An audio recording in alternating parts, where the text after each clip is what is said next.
I just joined but I missed the reason everyone's isn't buying Switches 2 at launch. I only saw the poll results. You're fine, Mikey. Thank you for coming out. And thank you for the super chat.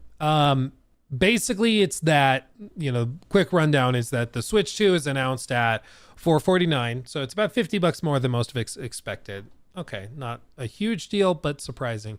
But they also announced that they are raising the prices for their games. So AAA games that they specifically choose to value at that like upper tier will be at $80 digital, or if you go to a store and try to buy it physical, it'll be $90. So naturally people are a good bit perturbed and upset. Not a huge surprise, frankly, but and I think that after seeing all this, I think it's pretty clear why Nintendo didn't put that pricing in the presentation, because I think they knew people would react this way. So they were like, yeah, we'll have people find out about it later. Not our problem. $450 is only a 12% increase over your predicted launch price of $399. Do you really think that it will make a huge impact on sales? No, I don't think the $450 makes a big impact. I do think that the pricing of the physical versions could have a scoff effect, because the old saying is, or not saying, but the thing that happens, and this is why you got to be careful in retail, is it's called the scoff price. At what price does somebody see the product on the shelf, scoff, and walk away? They wanted to buy it, but they saw the price and go, no, I'm not buying that. Not for that price. What's that price for Nintendo? And I think the problem for them is going to be not the day one guys. I think day one it's going to sell out and do crazy well. But I do think that like the family that walks in, or the dad who's buying something for his kids for Christmas, I think he walks into the store, sees the console is $450 when the last Switch he bought for his kids was $399 or $299 rather. He's going to be like, okay, so $150 more. And then he's going to look at the games, and the games are going to be side by side on the shelf. Switch 2, AAA Mario Kart, $90. And then he's going to look over there and see that the base Switch is still available, still being sold, and it's way cheaper. I think that dad, I think that casual consumer is going to go with the base Switch a lot more. Now, Nintendo probably isn't that upset about that because they still sold a console and a game. They're probably just fine.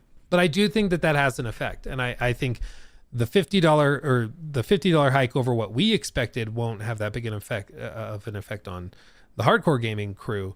But I do think that when you just paint the picture of somebody going in more casually to a brick and mortar store, I think that will have an effect, because it's not a little difference. I mean, going up effectively based on what else is on the shelf. The other AAA games are going to be at $70 physical for like the base Switch AAA games.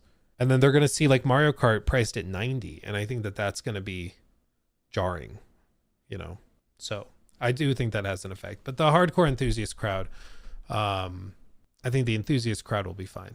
They'll still buy it like crazy. Yeah, I think everybody seems to be in rough agreement, it seems, but it really seems like for the Switch 2, it's not the hardcore guys that'll be affected. Like he says, prices like these will make the console very hard sell for American families. I think the families are specifically where this will struggle, because again, I think that scoff price, $90 for physical copies in like on shelves, I think that's a big deal. I think that has an effect, but we'll find out in like a year, 2 years. And if it was a mistake, we'll see them cut the prices, I'm sure, but I'll believe that when I see it. I'm really interested to see how this plays out, because again, on X, you would think that people are losing their minds and this thing is going to flop.